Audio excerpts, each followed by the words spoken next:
Frères et sœurs, je vous salue dans le nom de Jésus-Christ. Partageons cette exhortation sur le fait qu'il ne faut pas qu'il y ait beaucoup d'entre nous qui soient des enseignants. Frères, que Dieu nous conduise en ce moment de partage de cette petite exhortation qui nous donne la sagesse et l'intelligence en tout et pour tout. Qu'il soit au milieu de nous et qu'il soit lui-même au-dessus de toutes choses. Que je ne sois qu'un instrument par lequel la parole de Dieu va sortir. Au nom de Jésus-Christ. Amen. Seigneur, merci pour tout ce que tu fais. Frères et sœurs, nous voyons aujourd'hui beaucoup de jeunes partout dans le monde entier qui veulent enseigner. Beaucoup d'entre eux sont immatures et n'ont pas reçu l'approbation de notre Seigneur. D'autres se sont jetés dedans pour leur gain, pour le pain et juste pour pouvoir contrôler certaines personnes. Nous allons voir ce que la Bible nous dit en tout cela et pourquoi tout cela arrive aujourd'hui. C'est à cause de certains d'entre nous, des soi-disant chrétiens, qui refusent de connaître la vérité. Jacques 3:1 nous dit: ne soyons pas nombreux à vouloir devenir des enseignants, car vous le savez, mes frères et sœurs, nous serons jugés plus sévèrement.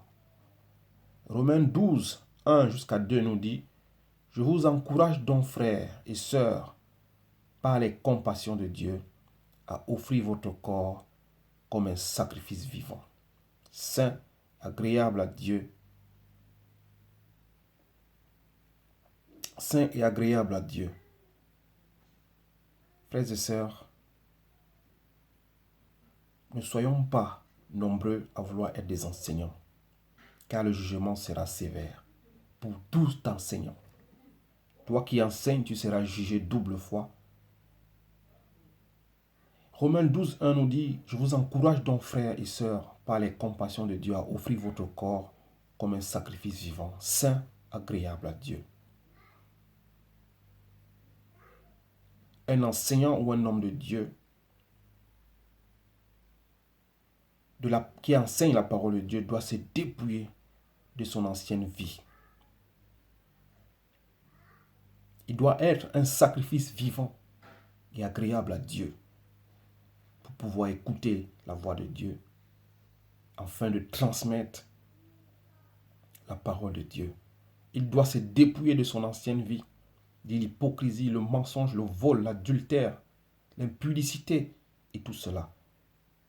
Mais nous voyons aujourd'hui, il y en a peu qui aiment la sanctification. Beaucoup sont plutôt remplis d'un esprit de cupidité, d'orgueil, d'arrogance, de méchanceté. Un vrai serviteur, un vrai enseignant doit se dépouiller de son ancienne vie. Il doit se dépouiller de la méchanceté. Il doit se dépouiller de tout ce qui peut le rendre impur. Sans ça, il ne peut pas avoir la communication entre lui et l'Esprit de Dieu ne peut pas habiter en lui. Il doit avoir un langage. Il doit avoir une compassion pour ces brebis qui lui seront confiées. Nous voyons dans la Bible quand Jésus-Christ a demandé à Pierre: Pierre, si tu m'aimes, pains mes brebis. Il a posé cette question 3 fois. Pierre, m'aimes-tu vraiment? Nous voyons aujourd'hui beaucoup de serviteurs, beaucoup de pasteurs, beaucoup de soi-disant prophètes qui ne peignent pas les brebis de Dieu, mais qui peignent plutôt leur ventre et leur bas-ventre. Exode 2:11, nous allons prendre l'exemple de quelqu'un qui a servi Dieu avec tout son âme, avec tout son esprit, avec tout son cœur. L'exemple de Moïse. Exode 2:11 nous dit: une fois devenu grand, Moïse sortit vers ses frères et vit leurs pénibles travaux. Nous voyons ici Moïse, tout le monde connaît l'histoire de Moïse, qui a grandi dans la maison de Pharaon. Mais on dit une fois devenu grand, il est sorti vers ses frères. Justement parce qu'il a compris qu'il était un Israélien. Il a compris qu'il était un Juif. Et il s'est dit, là où je suis n'est pas ma place. Moïse était instruit.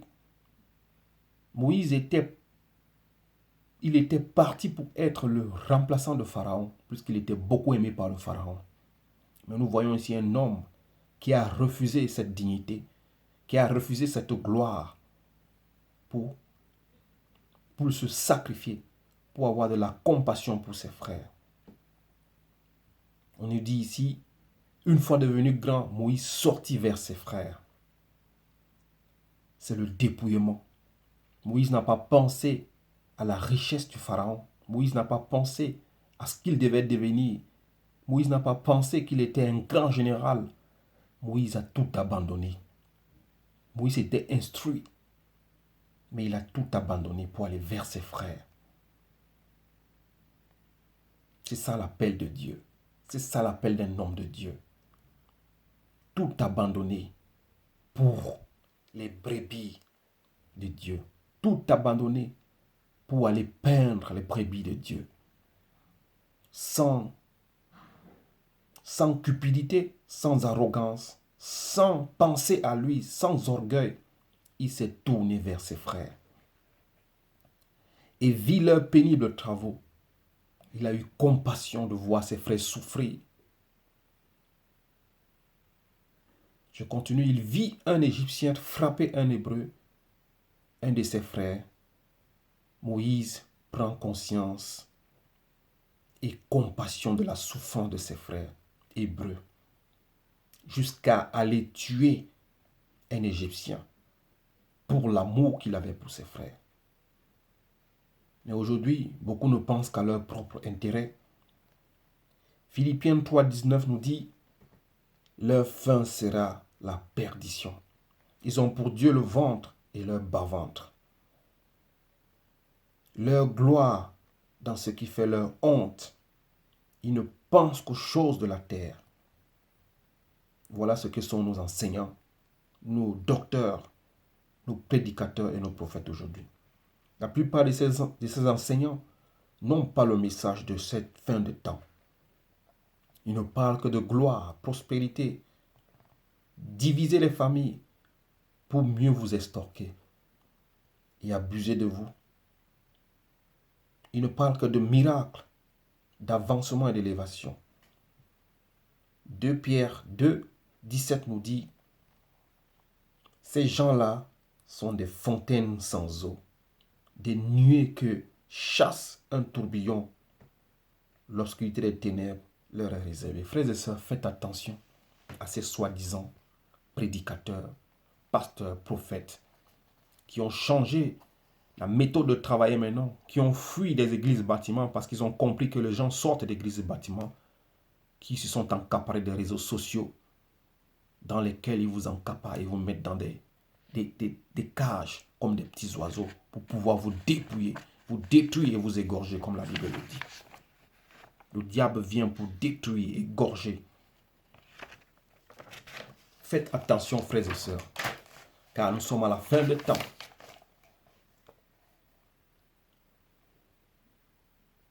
Pourquoi les chrétiens d'aujourd'hui sont-ils trompés? Pourquoi il y a beaucoup de faux enseignants, de faux pasteurs, de faux docteurs qui s'élèvent dans ces fins des temps? Osée 4,6 nous dit, mon peuple est détruit parce qu'il manque la connaissance. Puisque tu as rejeté la connaissance, je te rejetterai et tu seras dépouillé de mon sacerdoce. Beaucoup ont reçu le sacerdoce de Dieu et se sont fait dépouiller de ce sacerdoce. Beaucoup étaient des héritiers du royaume de Dieu, mais ils ont préféré rester des esclaves. Beaucoup avaient droit à l'esprit, beaucoup avaient droit au Saint-Esprit, mais ne l'ont pas à cause du manque de connaissances. La Bible dit dans le livre de Galates, Jésus-Christ nous appelle à la liberté. Mais le peuple de Dieu a décidé de rester dans le désert.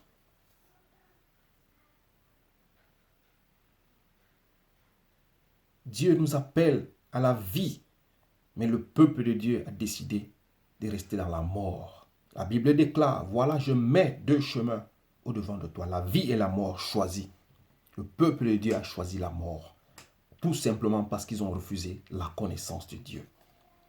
Ils ont préféré suivre des hommes. Éphésiens 4, 14. Afin que nous ne soyons plus des enfants flottants et emportés à tout vent de doctrine par la tromperie des hommes, par leur ruse dans leurs moyens de séduction.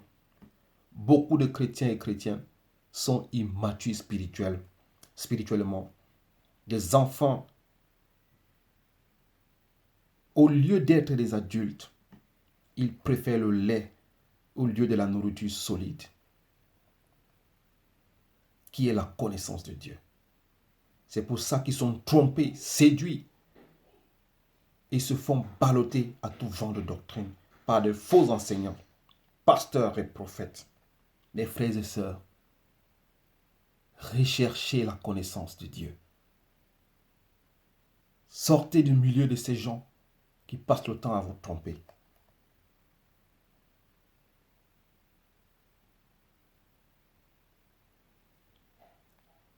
Psaume 119, verset 105 nous dit « Ta parole est une lampe à mes pieds et une lumière sur mon sentier. » Chrétiens et chrétiennes, rallumez vos lampes.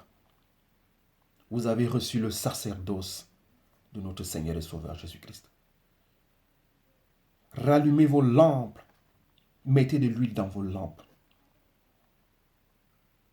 La Bible déclare, ta parole est une lampe à mes pieds et une lumière sur mon sentier. Chrétiens, chrétiens, rallumez vos lampes afin que vous soyez éclairés. Avec la parole de Dieu, nul ne pourra te tromper. Nul ne pourra psychologiquement te détruire. Nul ne pourra t'amener dans les rudiments de ce monde. Nul ne pourra condamner ta vie. Que personne ne te trompe. Jésus-Christ a le chemin, la vie et la vérité. Rallumez vos lampes, chrétiens et chrétiennes. 2 Timothée 4.3 nous dit, « Car viendra un temps où les hommes ne supporteront pas la sainte doctrine, mais ayant la démangeaison d'entendre des choses agréables, ils se donneront une foule de docteurs, selon leurs propres désirs. » Frères et sœurs, s'il y a beaucoup de faux pasteurs, prophètes, docteurs, enseignants aujourd'hui, c'est à cause des chrétiens qui ont refusé la connaissance.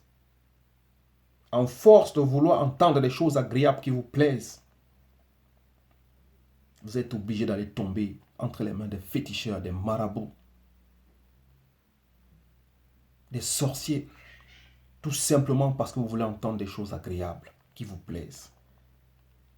Vous êtes détourné de la vraie doctrine qui consiste à se dépouiller du péché, de fuir les iniquités, de changer de vie. Voilà pourquoi beaucoup sont des prisonniers et des prisonnières. Retournons à la sainte doctrine qui consiste à la repentance du péché. Cherchez d'abord le royaume de Dieu et tout le reste vous sera donné par-dessus. Frères et sœurs, nous n'avions rien apporté dans ce monde et nous ne ramènerons rien. L'évangile de la prospérité ne pourra que nous faire détruire. Fuyez l'évangile de la prospérité. Fuyez l'évangile de l'élévation. Fuyez l'évangile de l'avancement. Mais d'abord, cherchez le royaume de Dieu. Et tout le reste vous sera donné par-dessus.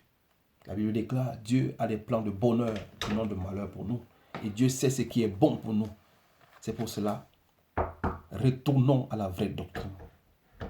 2 Thessaloniciens 2.11 nous dit, aussi Dieu leur envoie une puissance d'égarement pour qu'ils croient au mensonge. Dieu a libéré un esprit d'égarement en cette fin de temps. Parce que beaucoup aiment entendre ce qui est agréable à leurs oreilles, au lieu de la sainte doctrine qui consiste à fuir le péché, afin de changer son homme intérieur. Beaucoup sont trompés, abusés, détruits par des faux pasteurs, séparés de leur famille juste parce qu'ils ont rejeté la connaissance de Dieu. Chrétiens et chrétiennes, rallumez vos lampes. Ne croyez plus aux esprits de mensonges qui sont possédés, qui ont possédé ces faux pasteurs. Rallumez vos lampes qui sont la parole de Dieu. Frères et sœurs, il y a un esprit d'égarement qui s'est accaparé de l'humanité en ces fins de temps. C'est pour cela que vous voyez beaucoup de faux pasteurs. C'est pour cela que vous voyez beaucoup d'abus. 2 Chroniques 7, 14 nous dit: si mon peuple sur qui est invoqué mon nom s'humilie, prie et cherche ma face, et s'il se détourne de ses mauvaises voies, je les exaucerai. Des cieux, je lui pardonnerai son péché et je le guérirai. Je guérirai son pays. Dieu est amour, frères et sœurs. Retournons à notre premier amour. Humilions-nous devant Dieu. Détournons-nous des mauvaises voies.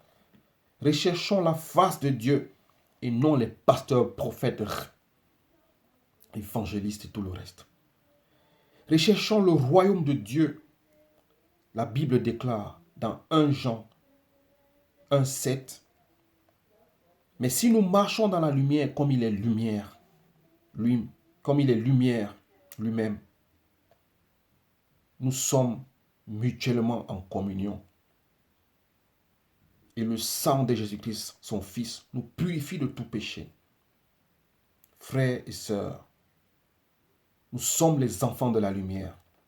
Marchons dans la lumière de Dieu qui est la vérité, la justice et la sanctification. Dépouillons-nous du péché qui nous empêche de voir la lumière de Dieu. Fuyons les convoitises de nos cœurs et les richesses, la gloire de ce monde qui consiste à des biens matériels qui sont éphémères. Purifions-nous par le sang de Jésus-Christ, qui est précieux, afin que nous soyons délivrés de l'esprit du monde. Frères et sœurs, il y a un esprit d'égarement qui détruit l'humanité en ce moment. Ne soyons pas parmi ceux-là qui sont entraînés par cet esprit d'égarement. Je vous en prie.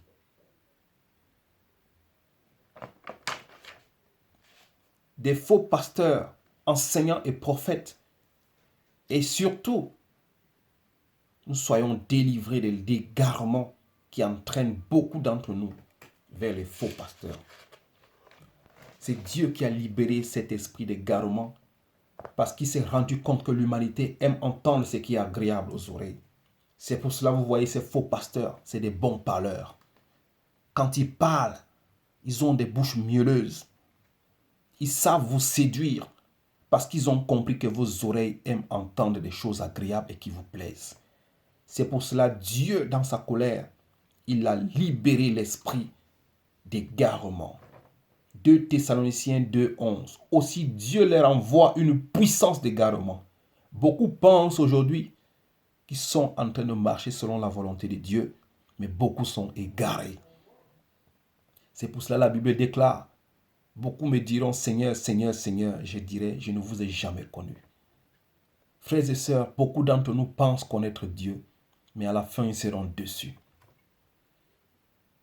Dans l'église, dans l'assemblée dans laquelle tu te trouves, les pasteurs que vous suivez sur Internet, beaucoup ils vous égarent. Ils vous entraînent dans le mensonge. Ils vous donnent un évangile de mort. Ils vous donnent un évangile qui vous envoie droit en enfer. Sortez du milieu d'eux. Sortez du milieu d'eux. La lumière et les ténèbres ne marchent pas ensemble. Ces faux pasteurs, ces faux enseignants.